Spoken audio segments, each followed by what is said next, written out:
Nami, for me, was my first favorite character in One Piece. She was smart, shady, funny, and weirdly hard to read. You never really knew what she was doing. Then, when the show tell us that she was with Arlong, man, I hated her. I was like, nah, she's a traitor. But I was also a kid back then. My brain was still under construction.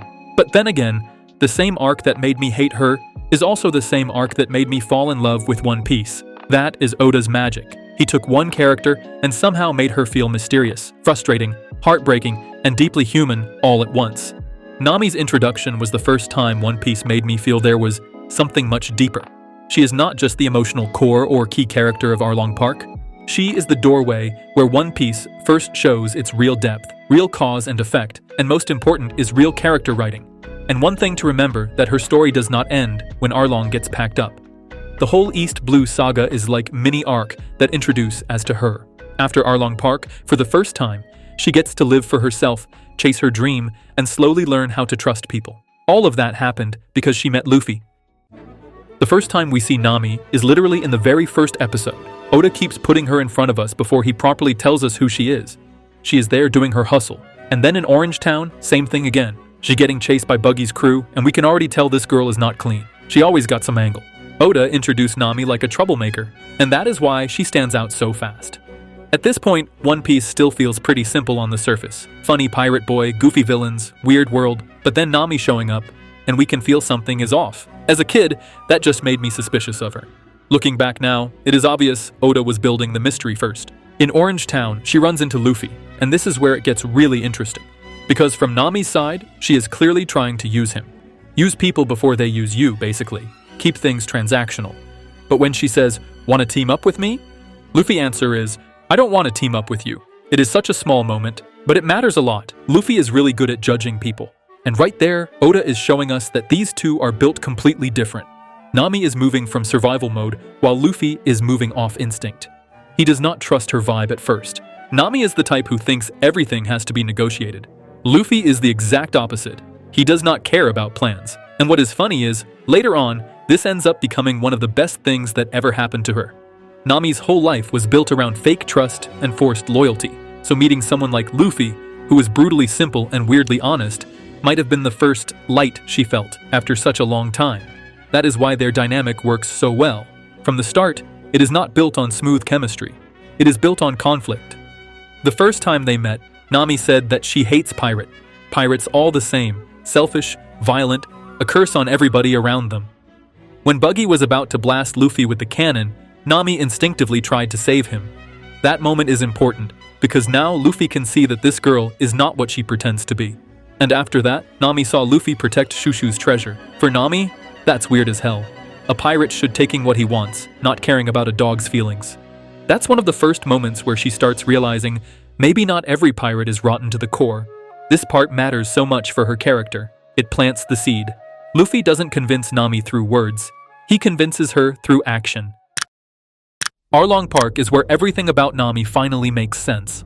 All the lying, stealing, switching sides, it clicks. This is where Oda stops playing around and finally shows why Nami is the way she is. Now we know that Bellemere took in 2 girls and raised them with real love. Then Arlong pulled up, took over the village. Nami and Nojiko witnessed their mom get popped right in front of them. And right after that, Arlong saw Nami's talent, dragged her into forced labor, and turned her into his personal tool. Since she was a child, Nami was living in hell, making maps for the same monster who murdered her mother. She negotiated to buy back her village, and she felt she had to fight on her own so that no one else would die. She carries that whole village on her back for years, and when the money is finally there, Arlong just rob her again. And then we witness one of the most iconic scenes in the show. She felt defeated and didn't know what to do anymore. At first, she rejected Luffy. She felt that her relationship with the Straw Hat crew had become too comfortable. At that time, she felt she had friends, but Nami felt she had to return to her original goal, to buy back her village. But it turned out that everything she had sacrificed was in vain, and it all came down to this, where Nami could no longer avoid Luffy. The only hope Nami had was her friends. And finally, she said, "Help me." And Luffy's answer was simple, yet deeply meaningful. Luffy gave her his treasure. That's when Nami realized what treasure meant to Luffy. And for the first time, Nami learned to truly trust someone else.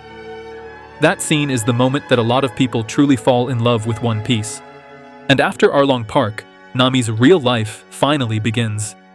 For the first time, she is not surviving for somebody else. She can actually live for herself. She can chase her own dream. She can draw the map of the world because now she finally has a life that belongs to her. And the reason that becomes possible is because she met Luffy. He is the one who broke the cage. He is the one who gave her freedom back. But even then, learning how to trust is still a process. Arlong Park did not magically erase her trauma. It just gave her the first real chance to live beyond it. When Vivi joins the journey, the dynamic between Vivi and Nami feels a little different if you pay attention, because Nami immediately recognizes something in her. Vivi is another girl trying to carry an entire country on her back by herself, acting strong, calm, and trying to solve everything alone. Nami knows that mindset way too well, but beyond that, Vivi brings back something personal for Nami. Nami has lost the bonds of sisterhood in her life. Everything became about survival. There's no room for anything but money. And traveling with Vivi slowly brings that sense of sisterhood. And at this moment, Nami is teaching Vivi to trust Luffy. That's pretty good progress. Then, Robin joins the crew. Up until that point, Nami has basically been the only girl in the crew the whole time. So when Robin joins, suddenly the dynamic changes. The vibe between them is interesting too, because Robin is calm, mysterious, a little scary at first, while Nami is loud, expressive, and way more open with her emotions.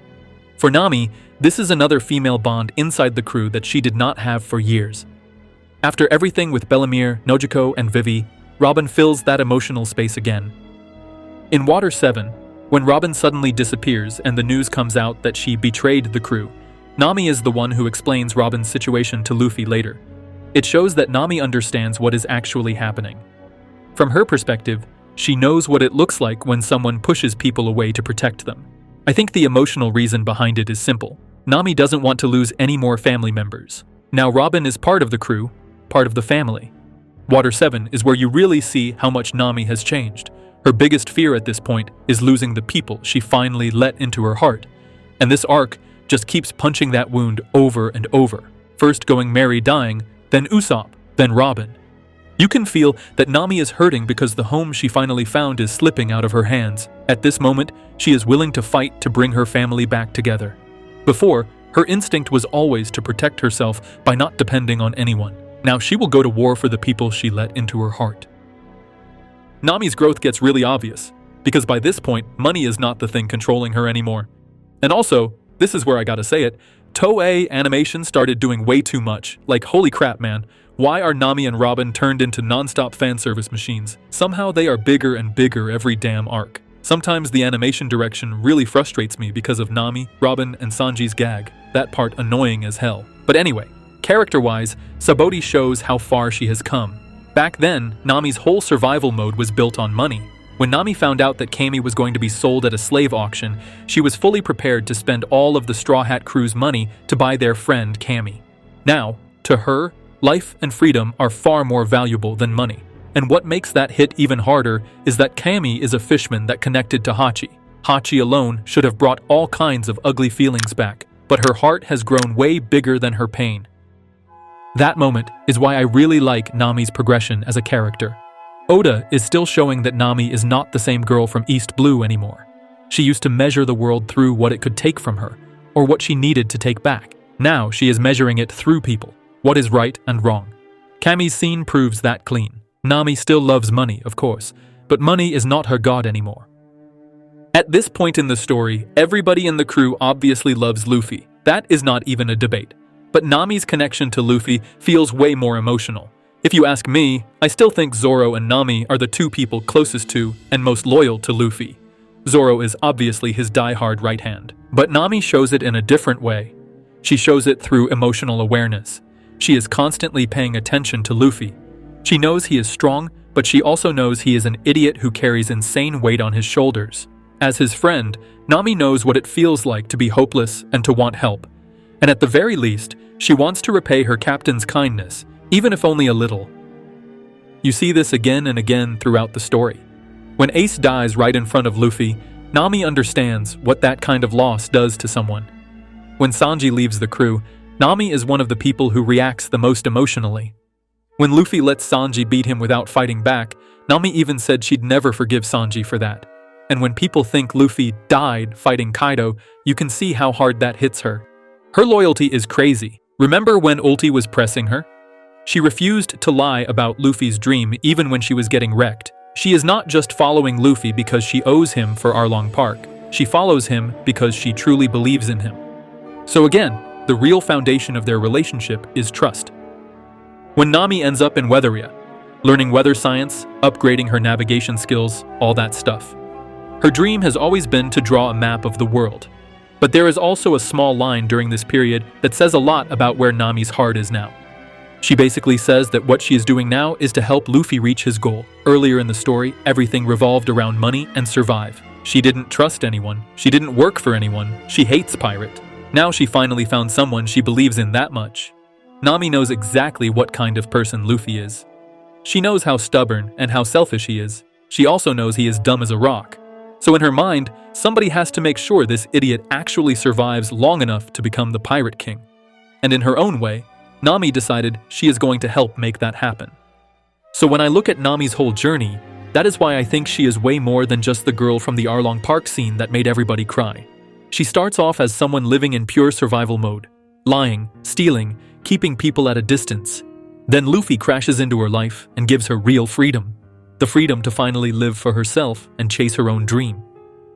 From a girl who trusted no one to someone who trusted her friend so much that she was willing to risk her life for her friend's dream. Nami is the girl who slowly learned how to live again, how to trust again. That is exactly why she is still one of the best characters in the whole damn series. If you think I got something wrong, or if I missed something important about Nami, correct me in the comments. And tell me what character I should deep dive next. If you enjoyed this, show some love with a like, subscribe, and ring the bell if you want more of these. Thank you for watching. Seriously.